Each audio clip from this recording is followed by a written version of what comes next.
Hi friends, நான் தமிழரசன். நீங்கள் பார்க்குறது Covid traders YouTube channel. So இந்த வீடியோவில் இன்றைக்கி சனிக்கிழமை, நேற்று வெள்ளிக்கிழமை லீவா, சரி நேற்று முந்தா நேற்று வியாழக்கிழமை அதிகமாக உயர்ந்த சில பங்குகளை பற்றி பார்க்க போகிறோம். ஏசிசி பார்த்தீங்கன்னா கிட்டத்தட்ட 10% உயர்ந்திருக்கு. இந்த ஏசிசியில் வந்து ரொம்ப முக்கியமான விஷயம் வந்து ஒரு ட்ரெண்ட் லைன் பிரேக் அவுட் வந்து நடக்குதுங்க. எப்போ நடக்குதுன்றதுக்கு இப்போ பாருங்கள். உங்களுக்கு தெரியுதா? இதுதான் ட்ரெண்ட் லைன். இந்த ட்ரெண்ட் லைனை கரெக்டாக பிரேக் அவுட் கொடுக்குது. பிரேக் அவுட் அண்ட் ரீடெஸ்டிங் நடக்குது. அதே ஹெவி வால்யூமில் நடக்குது. ஸோ இந்த நேரத்தில் நீங்கள் என்ன பண்ணணும்னா, வெயிட் பண்ணக்கூடாது, ப்ராஃபிட்டை புக் பண்ணணும். இந்த இடத்துல புக் பண்ணியிருக்கணும். ஸோ நம்ம குரூப்பில் இருந்தீங்க அப்படின்னா புக் பண்ண சொல்லியிருப்பேன். அண்டு செகண்ட் பார்த்தீங்க அப்படின்னா, புக் பண்ணாதவங்க வெயிட் பண்ணுங்கள். 2770 போக சான்சஸ் ரொம்ப அதிகமாக இருக்குது. ஸோ அதனால் புக் பண்ணாதவங்க வெயிட் பண்ணுங்கள். JK Lakshmi cement, JK Lakshmi cement இது பார்த்தீங்கன்னா கிட்டத்தட்ட ஒரு 7%, 5%, சரி ஓகே 5% உயர்ந்திருக்கு. இது பார்த்தீங்கன்னா ஒரு heavy volume break out and same time ரொம்ப நாளாக இருந்த ரெசிஸ்டண்ட்டை உடச்சிருக்குங்க.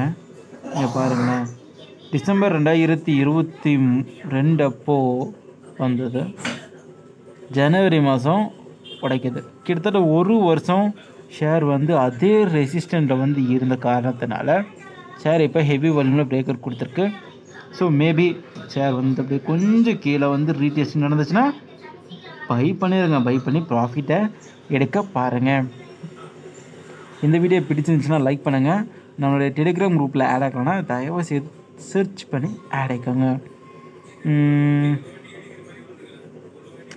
நெக்ஸ்ட்டு வந்து பார்த்தீங்கன்னா மெட்ரோ பிராண்ட்ஸ்.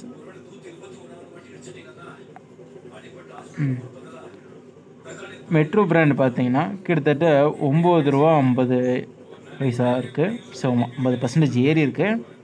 ஸோ இப்போ பை பண்ணலாமான்னு கேட்டிங்கன்னா தாராளமாக பை பண்ணுங்க. ஸ்டாப் லாஸ் வந்து இந்த இடத்துல வச்சுக்கோங்க.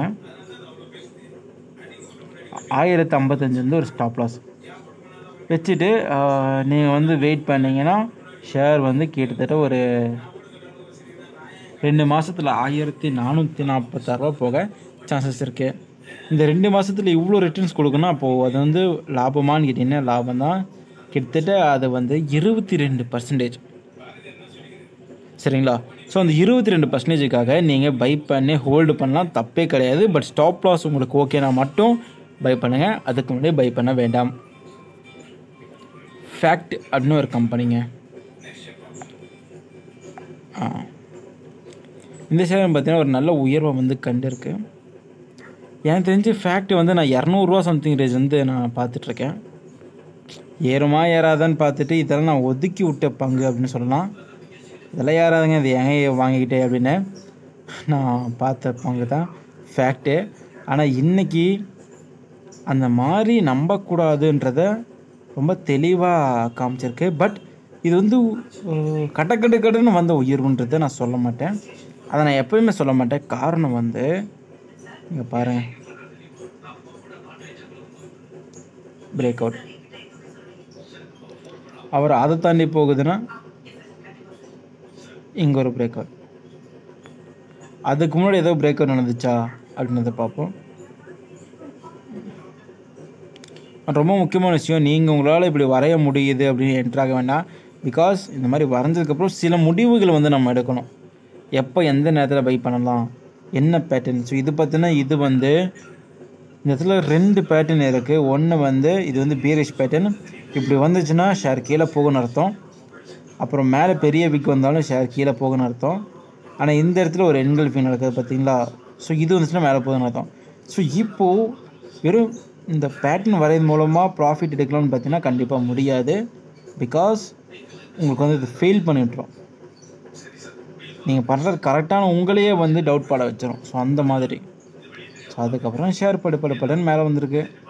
ஸோ இந்த மாதிரியெல்லாம் நாங்கள் இன்வெஸ்ட் பண்ணி ரிட்டர்ன் எடுக்கணும் அப்படின்னா அதிகமாக இருக்கிற உங்களுடைய ஒரு பார்ட் ஆஃப் மணியை நீங்கள் வந்து யூஸ் பண்ணணும். யூஸ் பண்ணி அதை வந்து பொறுமையாக வச்சுருக்கணும். அப்படி இருந்தால் மட்டுமே ஷேர் வந்து உங்களுக்கு கை கொடுக்கும் மிகப்பெரிய அளவில். சரிங்களா? ஸோ ஃபேக்ட்லேருந்து நமக்கு என்ன புரிஞ்சுது அப்படின்னா, ஷேர் மார்க்கெட்டில் எதையுமே ஃபஸ்ட்டு டிசைட் பண்ணக்கூடாதுன்றதான் புரியுது. ஸோ தேங்க்ஸ் ஃபார் வாட்சிங். Tata bye.